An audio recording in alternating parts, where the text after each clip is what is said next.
Man, oh man, oh man, oh man, oh man, oh man. Tough one.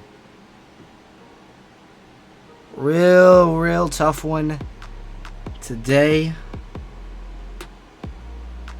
But in my opinion, we're fine. Well, that's what I want to tell. That's what I want to say to myself is we're fine. But the realistic part of it is the offensive line once again got manhandled up front. Gave up what 7, 8, 9 sacks in this one. That's the number one key I saw. But man, Tannehill, you got to give a lot of credit to Ryan Tannehill though, sticking through it, almost finding a way to pull this one out. But man, if you look at the bad parts of the game, you just, you go back to the first half and the drives that we got into the red zone and we just stopped to giving the ball to Derrick Henry. It felt like we were just playing with them for the first part of the game. I mean, the play calling in the red zone early, where we went 3 drives into the red zone and came away with 9 points. It's just that's not the Tennessee Titans. I don't care if Julio's out there. I don't care if AJ's out there. I don't care if they're both out there. You should still be able to score at least a touchdown in 3 drives in the red zone against the New York Jets. I know their front 7 is pretty solid, but they're not that good. A lot of things you could take away from this game. I might bounce around here, but the delay of game right at the end of the there. If that doesn't happen, then I'm not gonna say if we pick up the first down or not. I'm not gonna say if that if we don't get the first down, it's still a 44-yarder, and who knows, Randy Bullock might knock that down. But instead, delay game pushes it back to a 49-yard, but that really wasn't about it. That's a little part of the game, or you're really pretty much the game's over at that point. You tie, you miss, you lose, and that's what happened here. But the play calling in this one didn't feel right.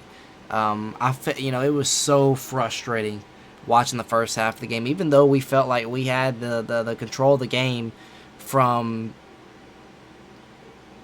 I'd say probably from start to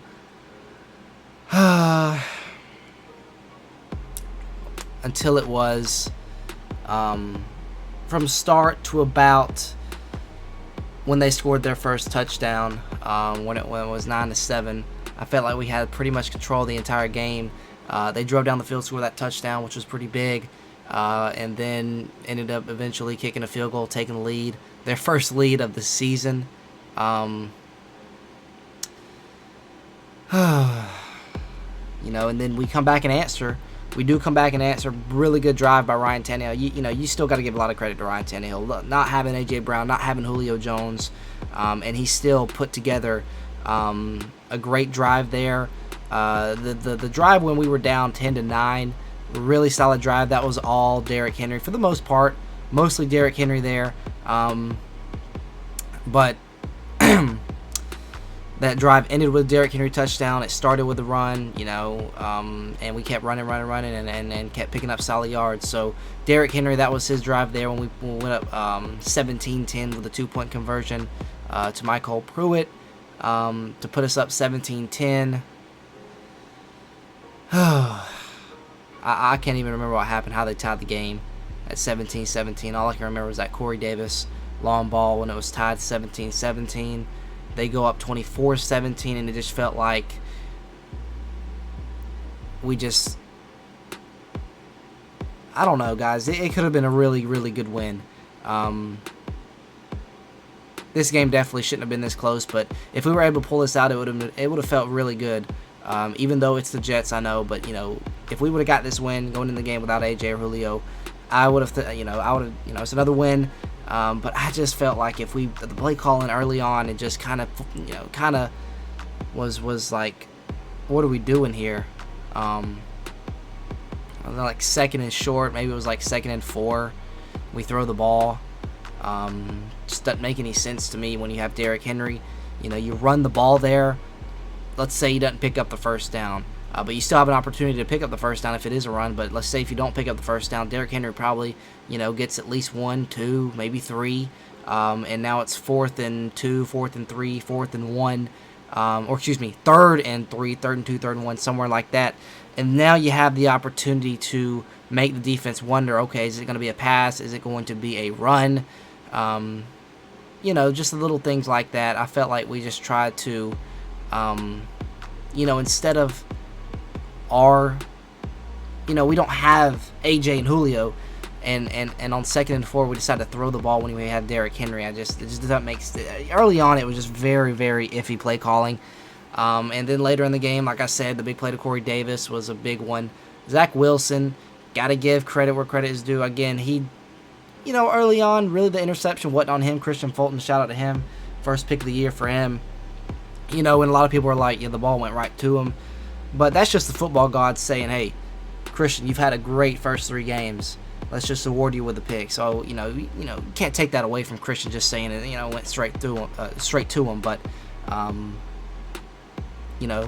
shout out to Christian Fulton. But like I said, Zach Wilson there on that pick really wasn't his fault. Corey slipped on the route. But Zach Wilson, as much as I hate to say this, but he played well. And, it's just frustrating because we saw what he did the past 3 weeks and our defense couldn't do anything.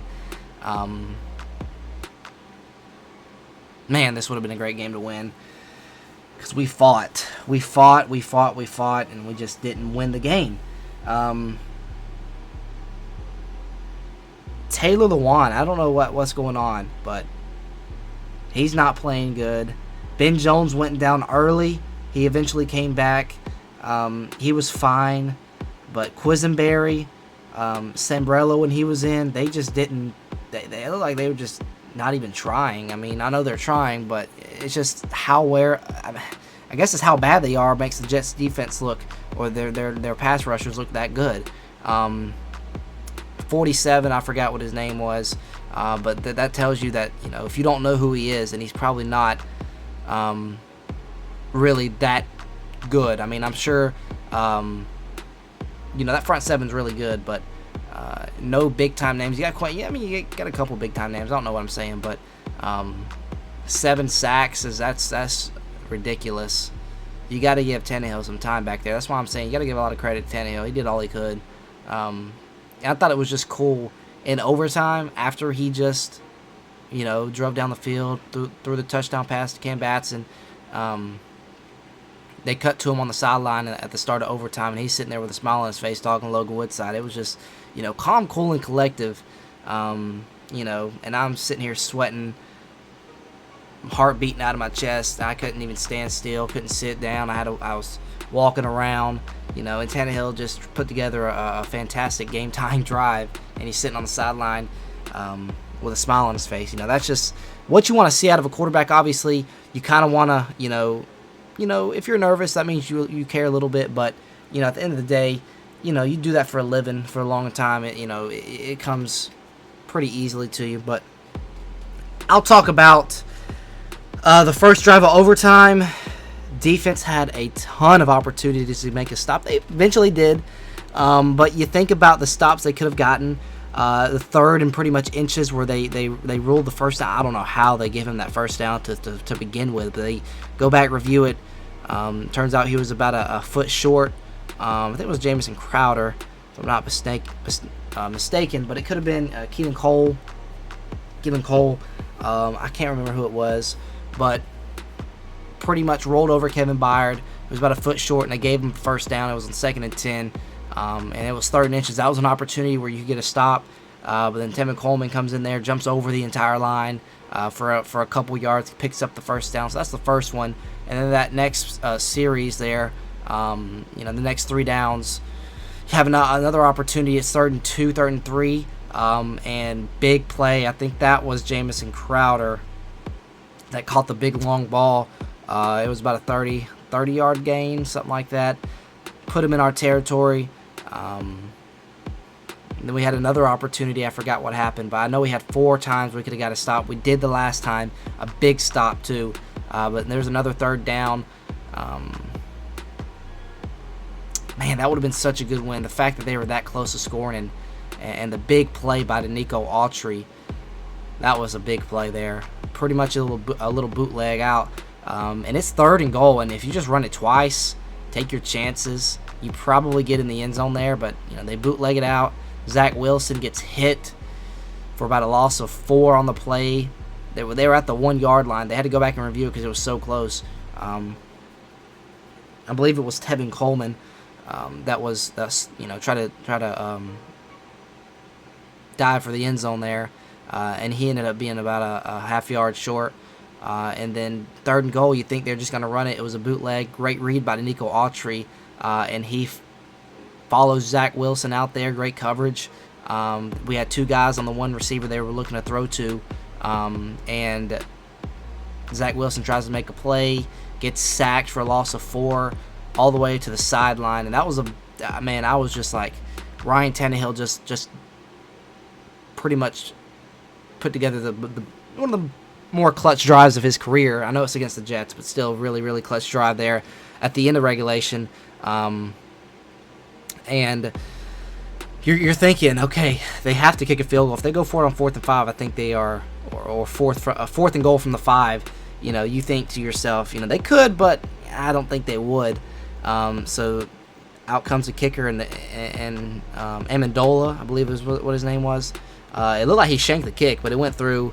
So 27-24. And then you got the ball in Tannehill's hands. First play was Derrick Henry. He got blown up. Jeff Swaim got blown up by 91. Forgot his name, but what a game he had. The entire defensive line for the Jets had a great game. But Derrick Henry again he had a Derrick Henry type game. 156 yards on the ground today. I might have to double check on that. But it was somewhere close to that with a touchdown. He had a couple of catches today as well. I believe 2 for 20.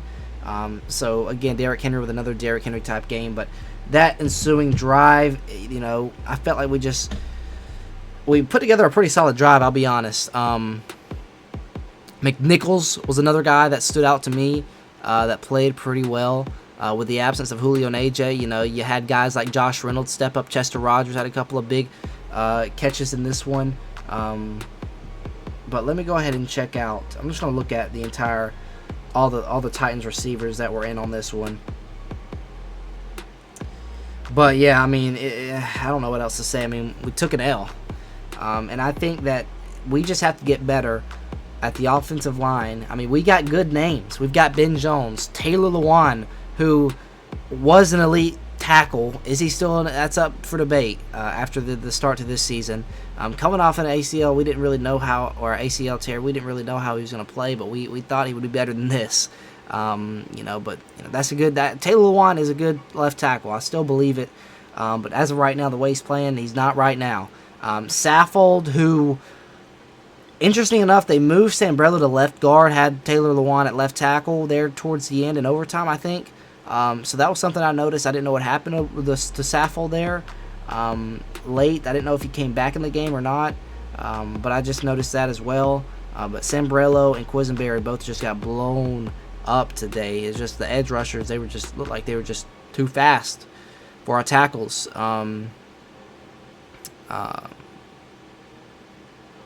Yeah, comment down below anything you want to comment.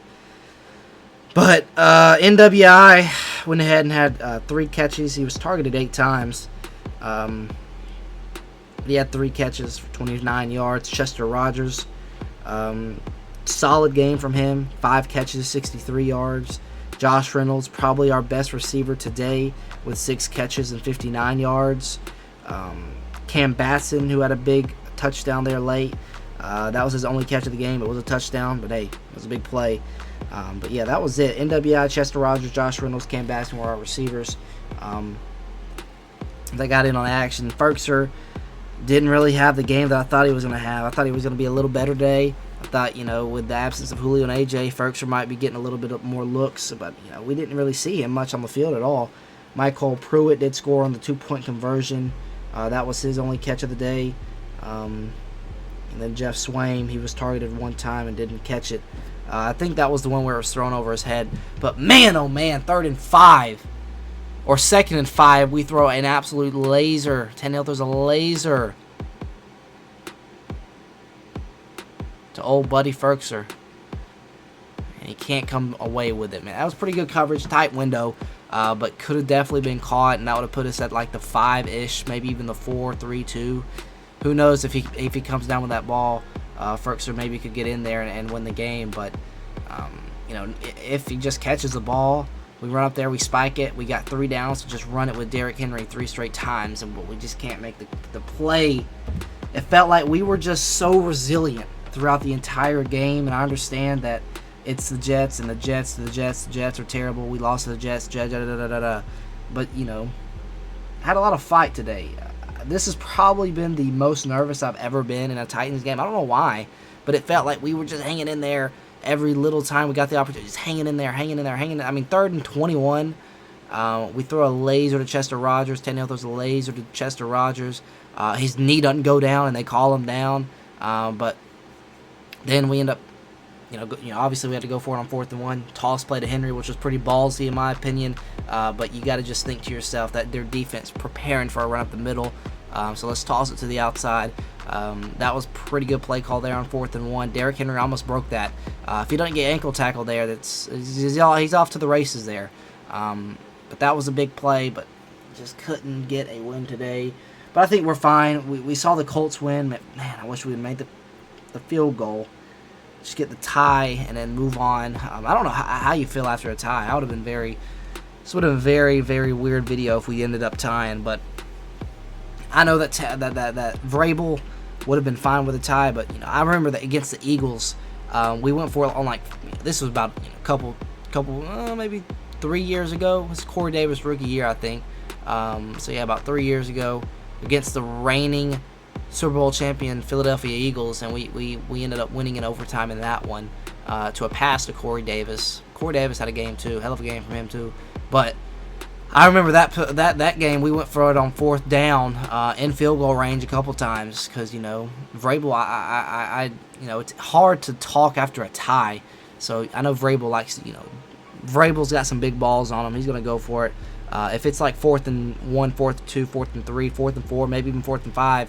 You think about going for it there if we don't get the 3rd down conversion in 3rd and 5, but instead delay a game, and then then it's 4th and 10 and 49-yard, a little bit different than 44, but this ain't on our kicker. Randy Bullock had a great game. He went 3 for 4, guys. Gosh, early in the game, what are we doing? Just all around, I just wanted to punch the wall. And even though we were up 9-0, we should have been up 21-0. It was just so frustrating. Man, I just wanted to put a hole in my wall watching the first quarter and parts of the second. But man, tough one today. Tough one. I don't know what else to say, but yeah, if y'all got anything to say down below, have at it. But yeah, with that being said, that is going to do it for the video. We do have the Jags next week. Hopefully we don't look as bad. This is a game where you're just like, gosh, A.J. Brown and Julio, if they were here, easy win, I think. Because, it's tough to stop that offense, man. But, in overtime, you just were like, gosh, I just wish we could just get A.J. Brown and Julio Jones to just come out the locker room dressed and just come out for the overtime drive and just win the game for us. That just tells you how valuable Julio Jones and A.J. Brown is today. Tannehill, you got to give lots of credit to Tannehill. He played really, really good, but just couldn't get the dub today. But it is what it is. Got to move on, watch some film, learn from it. Got to get better. Offensive line, just got to get better. But we look forward to the Jags. Hopefully we can get a bounce back win there. It's normally Derrick Henry's annual marathon where he goes for about 500, 600 yards in that one. So hopefully he can do just that. But who knows if we lose to the Jets, we can definitely lose to the Jags. But hopefully AJ and Julio will be back for that game. And then we take on the Bills and the Chiefs, which the Chiefs haven't looked like the past couple years, like the Chiefs have looked in the past couple years. So should be a good one there. Should be a good one against the Bills. Who knows? But if we can just get a bounce back one against the Jags, go 2-0 in the division. Colts won today too, so that wasn't good as well. So they catch up by a game. We're 2-2. They're 1-3. So yeah, Carson Wentz looked. I didn't really watch that game that much, but it seemed like he had a decent day, better than what he had last week, for sure. But man, this just sucks. Really, really does suck. But yeah, comment down below anything you'd like. With that being said, that's going to do it for the video. Hopefully you guys did enjoy. Until next time, I'll see y'all.